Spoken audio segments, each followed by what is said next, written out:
3 സജീവ ബ്ലാക്ക് ഹോളുകളുള്ള ഒരു അത്യപൂർവ ഗാലക്സി സംവിധാനം കണ്ടെത്തിയിരിക്കുന്നു. J12 1812 19+1035 എന്ന് പേരിട്ടിരിക്കുന്ന ഈ സംവിധാനത്തിൽ പരസ്പരം ലയിച്ചുകൊണ്ടിരിക്കുന്ന 3 ഗാലക്സികളും അവയുടെ കേന്ദ്രങ്ങളിലെ സജീവമായ സൂപ്പർമാസീവ് ബ്ലാക്ക് ഹോളുകളുമാണുള്ളത്. ഇത് ഒരേ സമയം സജീവമാവുകയും റേഡിയോ തരംഗങ്ങൾ പുറത്തുവിടുകയും ചെയ്യുന്ന 3 ആക്റ്റീവ് ഗാലക്റ്റിക് ന്യൂക്ലിയൈ ഏജിയനുള്ള ആദ്യത്തെ സ്ഥിരീകരിച്ച സംവിധാനമാണ്. ഇനി ഈ സിസ്റ്റത്തെക്കുറിച്ചുള്ള ചില പ്രധാന വിവരങ്ങൾ പരിശോധിക്കാം. ഈ അത്യപൂർവ സംവിധാനം ഭൂമിയിൽ നിന്ന് ഏകദേശം 1.2 ബില്യൺ പ്രകാശവർഷം അകലെയാണ് സ്ഥിതി ചെയ്യുന്നത്. ഈ 3 ഗാലക്സികളും നിലവിൽ ലയിച്ചു ചേരുന്ന പ്രക്രിയയിലാണ്. ഇത് ഗാലക്സി പരിണാമ സിദ്ധാന്തങ്ങൾക്ക് ഒരു പ്രധാന തെളിവാണ്.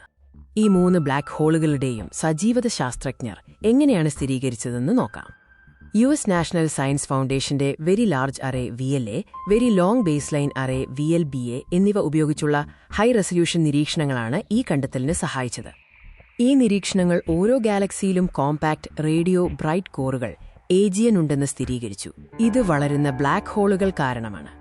ബ്ലാക്ക് ഹോളുകൾ പുറത്തുവിടുന്ന റേഡിയോ സിഗ്നേച്ചറുകൾ എങ്ങനെയാണ് ഇതിന് തെളിവുകളായതെന്ന് നോക്കാം. ഈ 3 കോറുകളുടെയും റേഡിയോ സ്പെക്ട്രം ആക്റ്റീവ് ഗാലക്റ്റിക് ന്യൂക്ലിയസുകളിൽ നിന്ന് വരുന്ന നോൺ തെർമൽ സിൻക്രോട്രോൺ എമിഷൻ സിഗ്നേച്ചറുകൾ സ്ഥിരീകരിച്ചു. ഈ അളവുകളെല്ലാം J12 1812 19+1035 ഒരു ട്രിപ്പിൾ ഏജിയൻ മാത്രമല്ല, 3 ബ്ലാക്ക് ഹോളുകളും ഒരേ സമയം റേഡിയോ ആക്റ്റീവ് ആണെന്നും ഉറപ്പിക്കുന്നു. ഈ കണ്ടെത്തൽ ഗാലക്സി പരിണാമ സിദ്ധാന്തങ്ങൾക്ക് നൽകുന്ന സ്വാധീനം വലുതാണ്.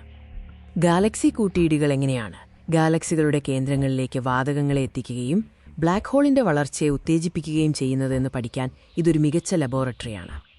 നമ്മുടെ ക്ഷീരപഥം പോലുള്ള വലിയ ഗാലക്സികൾ എങ്ങനെയാണ് ചെറിയ ഗാലക്സികളുമായി കൂട്ടിയിടിച്ച് ലയിച്ചു വളരുന്നത് എന്ന സിദ്ധാന്തത്തെ ഈ സംവിധാനം സ്ഥിരീകരിക്കുന്നു. ഈ പഠനം ശാസ്ത്രലോകത്തിന് നൽകുന്ന പ്രാധാന്യം വളരെ വലുതാണ്. പഠനത്തിന് നേതൃത്വം നൽകിയ ഡോ. എമ്മ ഷ്വാർട്സ്മാൻ ഇത്തരം ട്രിപ്പിൾ സജീവ ഗാലക്സികൾ അവിശ്വസനീയമാംവിധം അപൂർവമാണെന്ന് അഭിപ്രായപ്പെട്ടു. ഇത്തരം കണ്ടെത്തലുകൾ സൂപ്പർമാസീവ് ബ്ലാക്ക് ഹോളുകളുടെയും ഗാലക്സികളുടെയും ജീവിതചക്രത്തിലേക്ക് പുതിയൊരു കാഴ്ചപ്പാട് നൽകുന്നു.